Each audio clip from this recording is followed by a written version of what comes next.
श्राद्ध दुखी होने का, उदास होने का वक्त नहीं होता है। श्राद्ध एक अच्छा वक्त होता है जिसमें आपके पूर्वज आपसे मिलने आते हैं। फिलहाल शुरुआत के लिए आप लोग दो चीजें समझ लीजिए। पहली चीज ये कि ये वो वक्त होता है 16 दिन का जब सारे देवगण सो जाते हैं और जो खराब ताकतें होती हैं वो लोग थोड़ी शक्तिशाली होती हैं। किसी भी शहर में कोई भी काम कर रहे हो, हर दिन आप कहाँ पहुँचना चाहते हैं? अपने घर। वैसे ही जब ये 16 दिन के लिए आपके सारे पूर्वजों की आत्माएं उठती हैं, जागती हैं, पुण्य आत्माएं, भटकती आत्माएं, दो लोकों में फंसी आत्माएं, ये सब सबसे पहले जिधर देखती है ना वो होता है उनका घर, उनके लोग, उनके परिजन, उनका परिवार। डरा नहीं रहा हूँ, सच बयान कर रहा हूँ, साइंटिफिकली भी प्रूव करूँगा। स्टेपल फूड बनता है लोगों के घर में, चाहे आप देश के किसी भी कोने में हो, दुनिया के किसी भी कोने में हो। अगर आप श्राद्ध समझते हैं या समझना चाहते हैं तो ये समझ लीजिए कि उन पूर्वजों के पसंद का खाना बनाते हैं हम लोग, क्योंकि हमारा ये मानना होता है कि 16 दिन में हमारे वो पूर्वज आएंगे, दिखेंगे नहीं पर हमारे साथ बैठेंगे। ये एक इनविजिबल कनेक्शन है, सिर्फ उनसे और उनके सोल से नहीं। अब एक बात यह है कि पितृपक्ष हर साल आता है अक्षत, उस पर नया क्या है? आप नया क्या बता रहे हो? मैं बहुत सारी नई चीजें आपको बताने वाला हूँ, पर मैं शुरुआत करूंगा इस बात से कि इस बार जो पितृपक्ष है ना वो अलग है, वो बाकी पितृपक्ष से खास है। क्यों? आप दानवीर कर्ण थे पर आपने अपने पूर्वजों का श्राद्ध कभी नहीं किया अपने पूरे जीवन, इसलिए आपको ये भोगना पड़ रहा है। श्राद्ध शब्द सुन के थोड़ी सी उदासी होती है ना, थोड़ी मायूसी, थोड़ा मन भारी होता है। श्राद्ध सुन के अपसेटनेस होता है ना? बहुत गलत होता है। श्राद्ध दुखी होने का, उदास होने का वक्त नहीं होता है। श्राद्ध एक अच्छा वक्त होता है जिसमें आपके पूर्वज आपसे मिलने आते हैं। श्राद्ध जिसको पितृपक्ष भी कहते हैं, पितृ मतलब पूर्वज, पक्ष मतलब हाफ लूनार मून। ये समझिए कि चांद का 16 दिन है ना, ये पूरे 16 के 16 दिन अलग अलग लोगों को समर्पित है। कोई एक दिन समर्पित है पिता को, एक समर्पित है माता को, एक समर्पित है किसी ऐसे बच्चे को जो समय के पहले हमारे परिवार में चला गया हो, एक दिन समर्पित है बाकी सब रिश्तेदारों को, एक दिन समर्पित है ऐसे किसी शख्स को जो समय के पहले अकाल मृत्यु जिसको बोलते हैं, तैयारी नहीं थी और सडनली किसी एक्सीडेंट में, किसी बीमारी में, माफी चाहता हूँ आप लोगों से ऐसी बात कर रहा हूँ मगर जरूरी है, किसी हार्ट अटैक में अचानक ही चला गया, हम तैयार नहीं थे जिसके जाने के लिए। ये सब लोग ना हमसे मिलने आते हैं श्राद्ध पक्ष में इस 16 दिन में। तो ये खराब समय नहीं होता, ये बहुत अच्छा समय होता है। क्यों होता है अच्छा समय? क्या होता है इसमें? सब बताऊंगा, बहुत आराम से बताऊंगा। फिलहाल शुरुआत के लिए आप लोग दो चीजें समझ लीजिए। पहली चीज ये कि ये वो वक्त होता है 16 दिन का जब सारे देवगण सो जाते हैं और जो खराब ताकतें होती हैं वो लोग थोड़ी शक्तिशाली होती हैं। और उस समय हम मनुष्यों को, आपको, मुझको, हम सबको जो लोग सुरक्षित रखते हैं ना वो होते हैं हमारे पूर्वज, उनकी आत्माएं जो इस समय जागती। तो अगर मैं जागूंगा किसी और जगह, दुनिया के किसी भी कोने में, तो सबसे पहले उठ के कहाँ जाना चाहूंगा? अपने घर। आप कहीं भी उठे, किसी भी शहर में कोई भी काम कर रहे हो, हर दिन आप कहाँ पहुंचना चाहते हैं? अपने घर। वैसे ही जब ये 16 दिन के लिए आपके सारे पूर्वजों की आत्माएं उठती हैं, जागती हैं, पुण्य आत्माएं, भटकती आत्माएं, दो लोकों में फंसी आत्माएं, ये सब सबसे पहले जिधर देखती है ना वो होता है उनका घर, उनके लोग, उनके परिजन, उनका परिवार। और वो जब आते हैं, अगर वो खुश हैं, आपसे खुश हैं, तो सारी कठिनाइयों से, सारी खराब शक्तियों से, सारी नज़र से, इन सब चीज़ों से वो आपको बचाते हैं। अगर वो नाराज़ हैं तो इन चीज़ों में इजाफा होता है, इन सब चीज़ों में बढ़ोतरी होती है। जैसे आपको और दिक्कतों का सामना करना पड़ेगा अगर आप श्राद्ध नहीं करेंगे तो।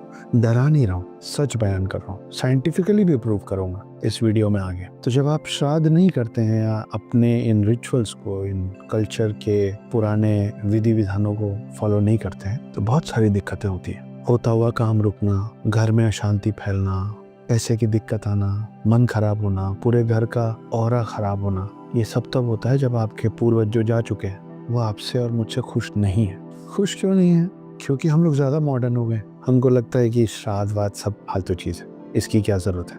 ज़रूरत है। श्राद्ध के समय हमारे पूर्वजों की सारी आत्माएं वापस आती हैं हमारे पास, उनकी जो भी इच्छाएं रह गई हैं, कुछ भी छुटपुट सी चीज़ें छूट गई होंगी, वो सब चीज़ें वापस लेने आती हैं। कोई अपना शरीर त्यागते समय प्यासा होता है, प्यास लगी थी उसको पर वो बोल ही नहीं पाया, अब उसकी आत्मा प्यासी है तो उसको पानी कौन पिलाएगा? जब तक उसकी आत्मा तृप्त नहीं होगी प्यास से तब तक वो भटकती रहेगी। इसलिए तर्पण करते हैं। जब जल आप अर्पित करते हैं तो उसको तर्पण कहते हैं। किसी को भूख लगी थी, इसीलिए श्राद्ध पक्ष में, पितृपक्ष में हम लोग अपने पूर्वजों के पसंद का खाना बनाते हैं। स्टेपल फूड बनता है लोगों के घर में, चाहे आप देश के किसी भी कोने में हो, दुनिया के किसी भी कोने में हो।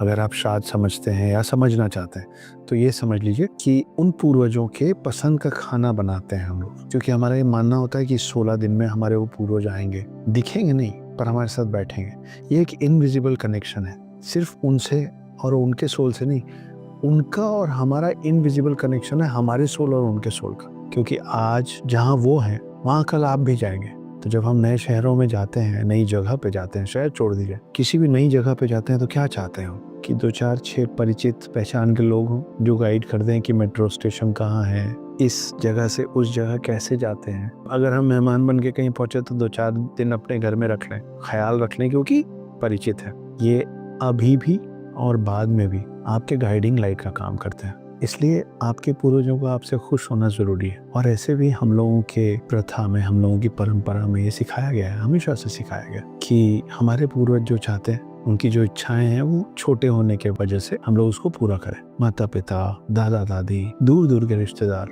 हम चाहते हैं ना कि उनके जीवन में जो भी हो रहा, अगर वो हमारे पास आके बोले कि कुछ मदद चाहिए तो हम करें। तो कोई भूखा था, कोई प्यासा था, किसी की कोई इच्छा रह गई थी, वो जानना चाहते हैं कि वो इच्छाएं पूरी हुई कि नहीं। और जब वो आते हैं, जब आपके घर मेहमान आते हैं तो आप क्या करते हैं? उनकी पसंद का खाना बनाते हैं ना। वैसे जब पूर्वज आते हैं तो उनके पसंद का खाना बनाया जाता है। तो ये 16 दिन अलग अलग रिश्तों को, अलग अलग पूर्वजों को समर्पित होता है। और इस समय क्योंकि देवगण आराम करते होते हैं, आपके पूर्वज अगर खुश होते हैं तो बचे पूरे साल बहुत सारी बुरी नजर से, बहुत सारी दिक्कतों से, परेशानियों से, दूसरे जो आपका नुकसान करना चाहते हैं उससे आपको चुपचाप इनविजिबली बचाते रहते हैं। अब एक बात यह है कि पितृपक्ष हर साल आता है अक्षत, उस पर नया क्या है? आप नया क्या बता रहे हो? मैं बहुत सारी नई चीजें आपको बताने वाला हूँ, पर मैं शुरुआत करूंगा इस बात से कि इस बार जो पितृपक्ष है ना, वो अलग है, वो बाकी पितृपक्ष से खास है। क्यों? क्योंकि इस बार जो पितृपक्ष आ रहा है ना, वो 100 साल बाद ऐसे समय पे आ रहा है जिसकी शुरुआत हो रही है चंद्र ग्रहण से और उसका अंत हो रहा है, इस पितृपक्ष का 16वां दिन जो है वो खत्म हो रहा है सूर्य ग्रहण से। तो पहला दिन है चंद्र ग्रहण, आखिरी दिन है सूर्य ग्रहण। 100 साल बाद ऐसा हो रहा है और शायद आपके और मेरे जीवन में अगली बार ऐसा नहीं हुआ, इसलिए ये खास है। पितृपक्ष से रिलेटेड ना बहुत सारी रोचक कहानियां हैं, पर वो सिर्फ कहानियां नहीं, केस स्टडीज भी है। कुछ कहानियां सुनाता हूँ जो हमारे ग्रंथों में लिखा हुआ है, और कुछ केस स्टडीज भी सुनाऊंगा जो ये प्रूव करती हैं कि आत्माएं, हमारे पूर्वज हमसे सच में जुड़े हुए हैं।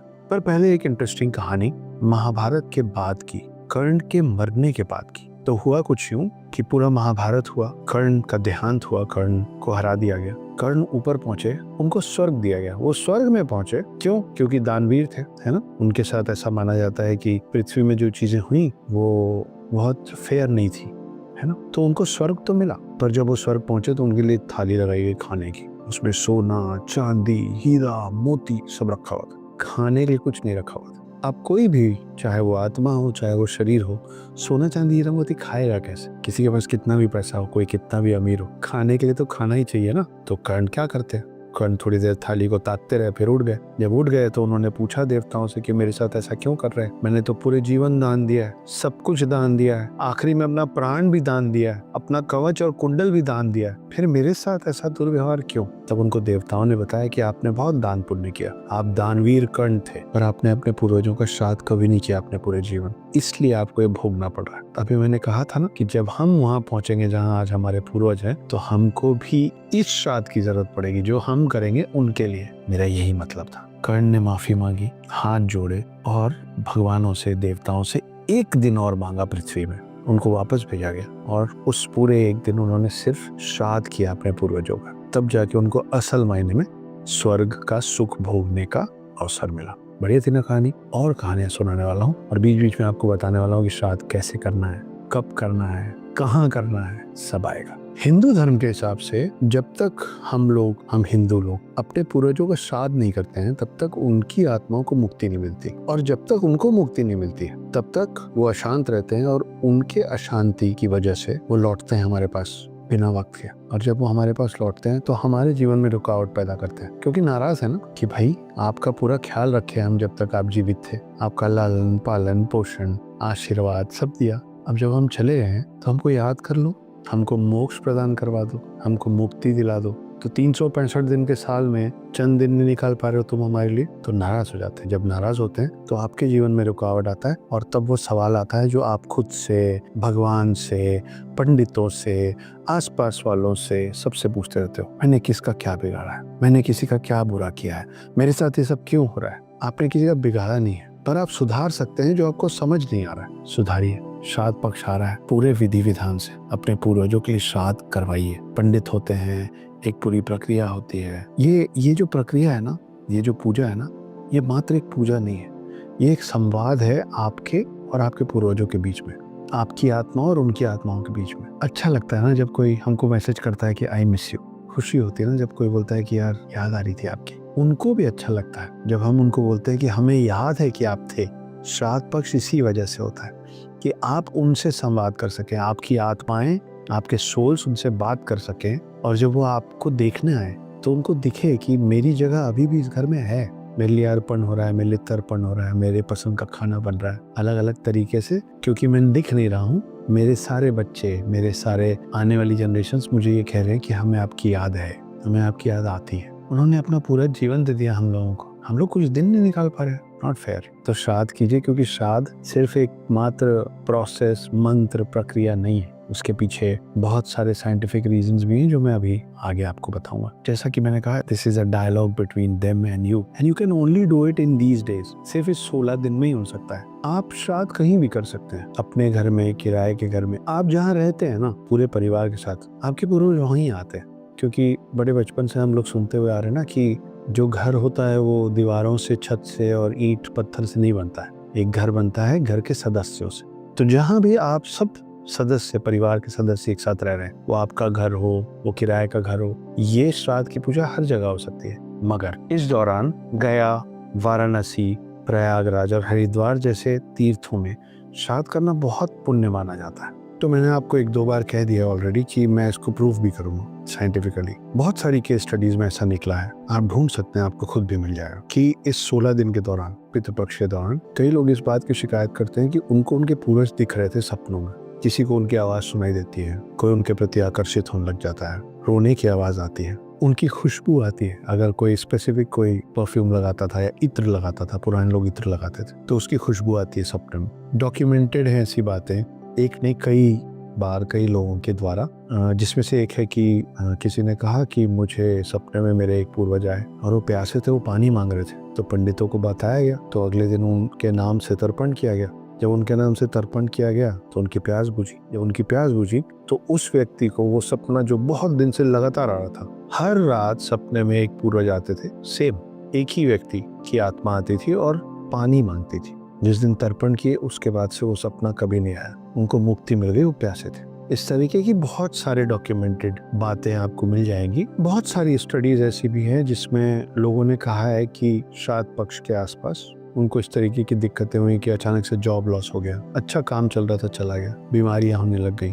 घर में कलेश होने लग गया। फिर उस साल श्राद्ध कराए और धीरे धीरे करके वो सारी चीजें थोड़े दिन में ठीक हो गई। जैसे हमारे बड़े लोग नाराज होते हैं तो सजा देते हैं ना, खुश होते हैं तो गिफ्ट देते हैं। पूर्वज वैसे ही होते थे पहले भी, जब जीवित थे तब भी, और अब जब मृत हैं तब भी, कि अगर वो खुश होंगे तो ढेर सारा आशीर्वाद देंगे। आशीर्वाद देंगे तो आपके घर में सुख, समृद्धि, शांति सब आएगी। नाराज होंगे तो आपके घर में रोग आएगा, आपके घर में दिक्कतें आएंगी, आपके घर में कलेश आएगा, पैसे की दिक्कत आएगी, बहुत सारी चीजें होंगी जो नहीं चाहते हैं आपकी आपके साथ हो। अब जैसा कि मैंने कहा कि इस समय देवगण आराम करते हैं, सारी आत्माएं अच्छी तो नहीं होती है, कुछ बुरी भी होती है। जो बुरी आत्माएं होती हैं वो किसी को भी नुकसान पहुंचाने पहुंचती है ना। अगर आपके पितृ, अगर आपके पूर्वज आपकी वजह से खुश हैं तो आपके घर के आसपास एक घेरा बना के रखते हैं। हैरी पॉटर देखा है ना, ऐसे ही। तो वो जो घेरा बना रहता है उसके कारण जो बुरी आत्माएं होती हैं वो आपके परिवार को, आप लोगों को नुकसान नहीं पहुंचा पाती। 16 दिन जब तक वो बुरी ताकतें शक्तिशाली होती हैं, उसी 16 दिन ये आत्माएं भी शक्तिशाली होती हैं। लेकिन उनको शक्ति मिलती कहाँ से? आपसे, आपके श्राद्ध से, आपके पूजा पाठ से, आपके भोजन और पानी से। अगर आप उनको भोजन नहीं देंगे तो कमजोर होंगे तो बुरी आत्माओं से हारेंगे। अगर वो बुरी आत्माओं से हारेंगे तो नुकसान किसका होगा? आपका, क्योंकि वो वहां खड़े होकर बचा किसको रहे थे? आपको। वो शील्ड हैं आपके परिवार के, आपके जीवित परिवार का शील्ड आपका मृत परिवार है। तो अपने मृत परिवार का ख्याल रखिए ताकि आपका जीवित परिवार समृद्ध रहे, सुखी रहे, खुश रहे, परेशानियों से दूर रहे। मैं ना यहाँ सिर्फ कोशिश कर रहा हूँ उन चंद सवालों के जवाब देने का जो लोगों के मन में होता है पर उनको पता नहीं होता है पूछे किससे, और क्या सही है क्या गलत है, क्या कर सकते हैं क्या नहीं कर सकते, क्या करना चाहिए क्या नहीं करना चाहिए। उसमें से एक सवाल है कि शायद बेटे को ही करना चाहिए या पुरुषों को ही करना चाहिए। ये गलत है। हाँ, शायद बेटों को पुरुषों को करना चाहिए, मगर किसी वजह से अगर पुरुष नहीं है घर में या देश के बाहर है, कोई भी कारण है, तो स्त्री भी, महिलाएं भी श्राद्ध कर सकती हैं, क्योंकि श्राद्ध का लिंग से कोई लेना देना नहीं है। श्राद्ध का श्रद्धा से लेना देना, इंटेंट से लेना देना है, जेंडर से नहीं। तो आप महिला हैं, पुरुष हैं, स्त्री हैं, कोई भी है, अगर आपको समझ है कि पूर्वज शरीर छोड़े, पूर्वज शारीरिक तौर पे नहीं है मगर असल में हैं, तो ये करना पड़ेगा, ये करना चाहिए। फिर ये करे या वो करे, डजंट मैटर। घर जितना पुरुष का होता है उतना ही स्त्री का भी होता है। जो भी करे, जरूरी ये है कि काम हो। घर का काम सब मिल के करते हैं, है ना। अगर किसी दिन घर का स्टाफ नहीं आया है तो घर का काम सब मिल के करते हैं। कोई सब्जी काट देता है, कोई सब्जी बना देता है, कोई खाना लगा देता है, कोई खाना हटा देता है ना, ऐसे ही चलता है। तो किसी भी वजह से आप अपने आप को बहाना मत दीजिए कि इस वजह से मैं श्राद्ध नहीं कर पाया या नहीं कर पाई। महिलाएं कृपया ये ना कहें कि मैं इसलिए श्राद्ध नहीं कर पाई क्योंकि मेरे आसपास कोई पुरुष नहीं था। कोई पुरुष नहीं है, आप खुद कर लीजिए, आसान है। एक और सवाल आता है कि श्राद्ध सिर्फ इंसानों का और पूर्वजों का ही होता है, जानवरों का भी होता है। श्राद्ध हर उस शख्स का हो सकता है, हर उस जीव का हो सकता है जिसने निस्वार्थ आपको वक्त दिया है, जिसने बिना कुछ मांगे आपको प्यार दिया, आपके साथ समय बिताया है। तो हाँ, जानवरों का भी श्राद्ध हो सकता है। सोचिए, आपके घर में कोई पालतू कुत्ता था, अगर आपके घर में गाय है, कोई पशु पक्षी है, कुत्ता है, बिल्ली है, जो चला गया है, तो सारे लोगों के श्राद्ध के साथ उसका भी श्राद्ध करिए, क्योंकि वो भी आपके परिवार का हिस्सा रहा है कभी ना कभी। जो सबके लिए होता है वही करना है, अलग से आपको कुछ नहीं करना है। सिर्फ श्राद्ध पे उनको भी याद करना है जो कभी आपके साथ खड़े थे, कभी आपके साथ समय बिताए थे, जिनको कुछ चाहिए नहीं था सिवाय प्यार के, और जिन्होंने खूब सारा प्यार लुटाया बिना कुछ चाहे। श्राद्ध सिर्फ एक परंपरा नहीं है, श्राद्ध का प्रमाण साइंस में भी मिलता है। श्राद्ध का प्रमाण डीएनए में मिलता है। डीएनए जो आपके पूर्वजों का है आप में। आपको क्या लगता है डीएनए में क्या चीजें स्टोर होती है? बहुत सारी चीजें स्टोर होती है। इमोशनल ट्रॉमास स्टोर होते हैं, उनका सबकॉन्शियस स्टोर होता है। सिर्फ अच्छी चीजें नहीं, बुरी चीजें भी स्टोर होती हैं। और क्यों कहते हैं कि श्राद्ध के बाद आत्माओं को मुक्ति मिल जाती है? क्योंकि आप उस स्टोर्ड ट्रॉमा को, उसका कनेक्शन अपने आप से कट करते हैं जब आप श्राद्ध करते हैं। तो जब उन आत्माओं को मुक्ति मिलती है तो आपके डीएनए का लोड गिरता है।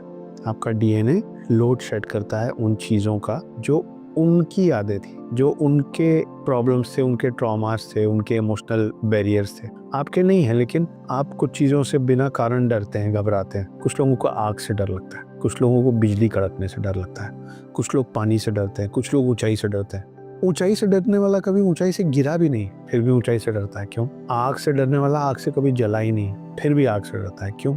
ये डीएनए में स्टोर्ड है इन चीजों का डर। पर वो डीएनए किसका है? आपके पूर्वजों का। जब आप इन आत्माओं की शांति के लिए श्राद्ध की पूजा करते हैं तो आपके डीएनए का उस डीएनए के साथ कनेक्शन भी कट होता है, क्योंकि उनको मुक्ति मिलती है।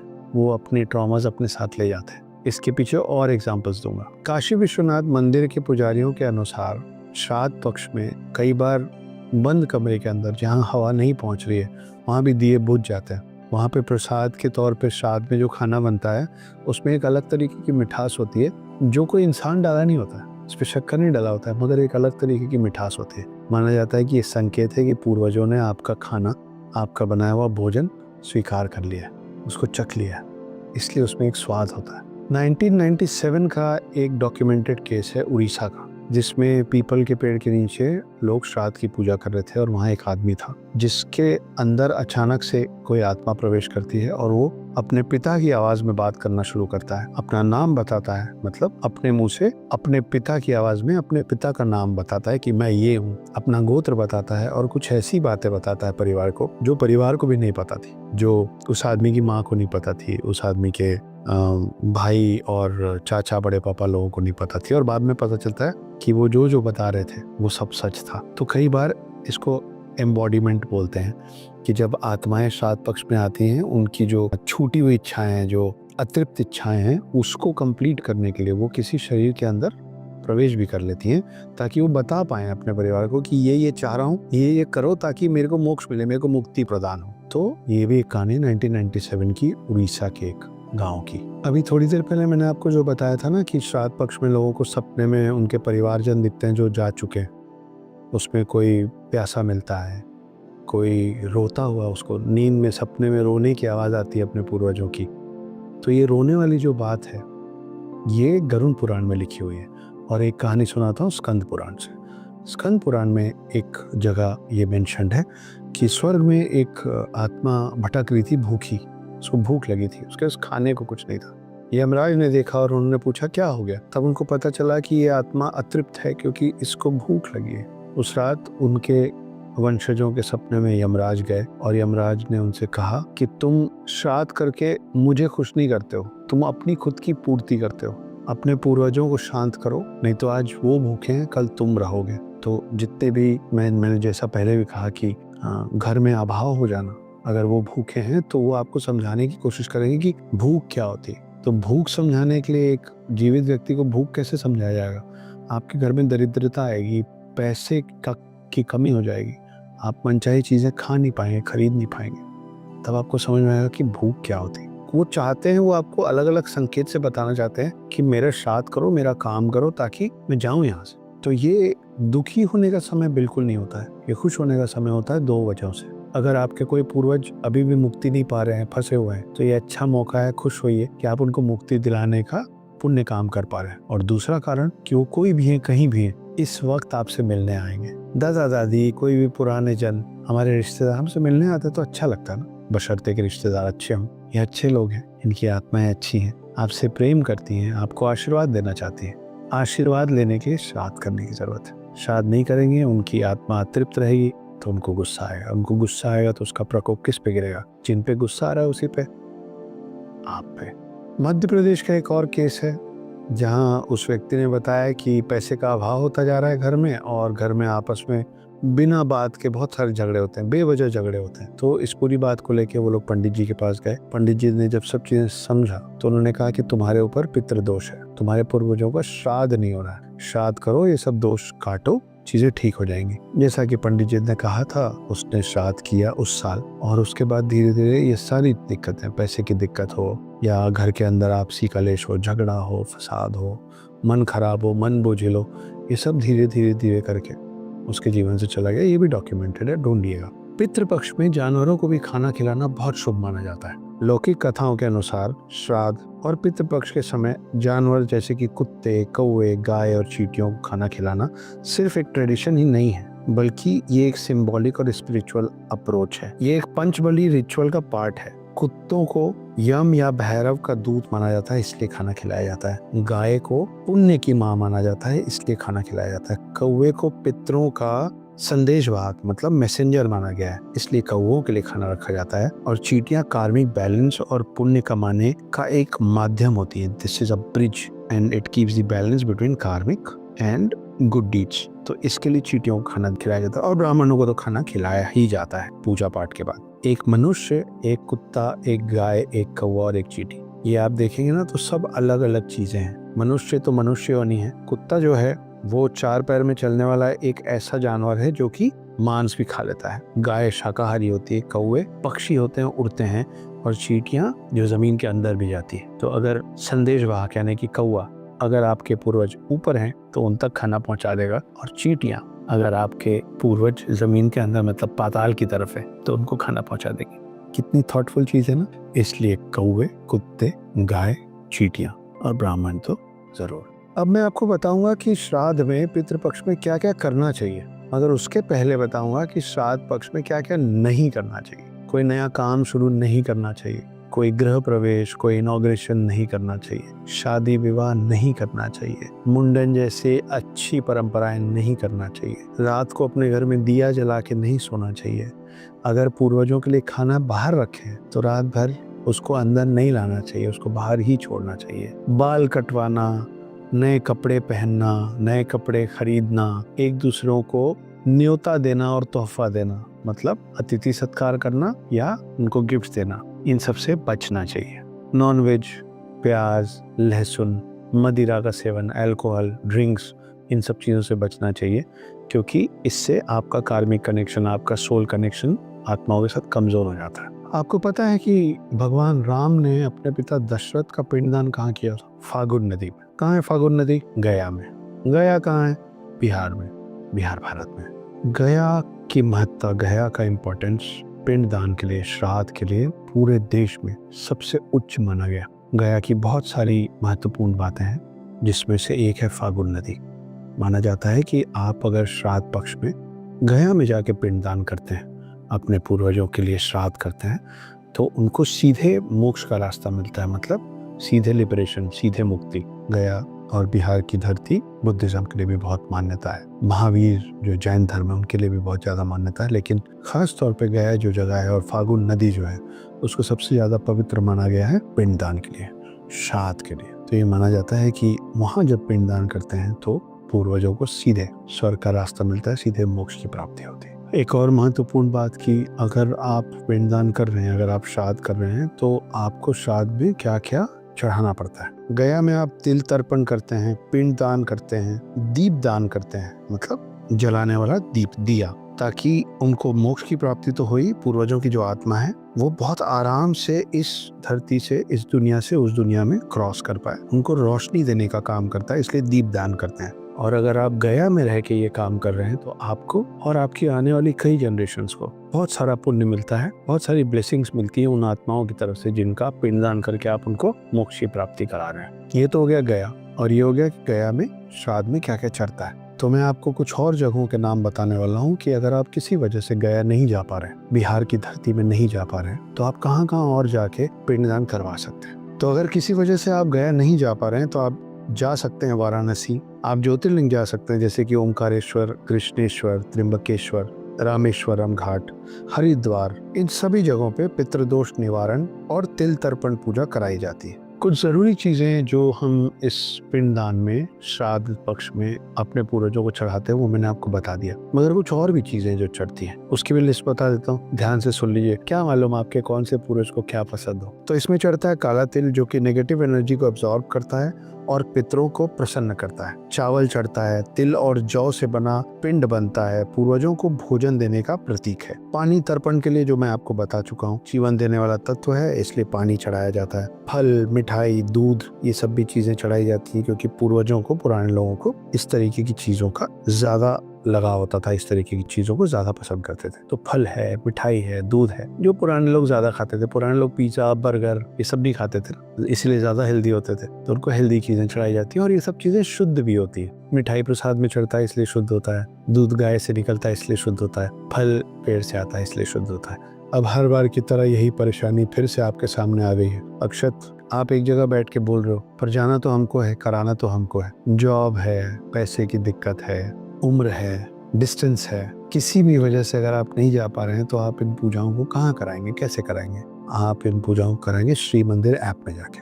श्री मंदिर ऐप आपके लिए क्या करेगा, अभी बताता हूँ। तो श्री मंदिर ऐप के द्वारा आप घर बैठे 15 दिन का महा त्रिपिंड श्राद्ध पूजा, पितृ शांति पूजा, पिंडदान, ये सब करा सकते हैं अपने नाम और गोत्र के साथ। श्री मंदिर ऐप आपको इन सारी चीजों की सुविधा देता है घर बैठे, 2 शहरों में, गया पे और वाराणसी में। आप अपनी पूजा बुक कर सकते हैं, पितृदोष निवारण की पूजा बुक कर सकते हैं, तिल तर्पण की पूजा कर सकते हैं, 11,000 महामृत्युंजय मंत्र जाप और रुद्राभिषेक पूजा ओंकारेश्वर, त्रिंबकेश्वर और कृष्णेश्वर में भी करवा सकते हैं आप श्री मंदिर के द्वारा। ऑफर चढ़ावा कर सकते हैं, तिल, गौ सेवा, ब्राह्मण पूजा, वस्त्र और अन्न सेवा। सिर्फ इतना ही नहीं, पितृपक्ष के पवित्र अवसर पर आप श्री मंदिर ऐप के द्वारा अपने पितृगणों के लिए 13 मोक्ष तीर्थ स्थानों पर दान सेवा कर सकते हैं। गया के विष्णुपद, प्रयागराज के त्रिवेणी संगम पर, हरिद्वार, वाराणसी, रामेश्वरम, अवंतिका, मथुरा, अयोध्या, त्रिंबकेश्वर, पुष्कर, गोकर्णा और पुरी जैसे पवित्र धामों में। और आपको इस बात का प्रूफ भी चाहिए होगा,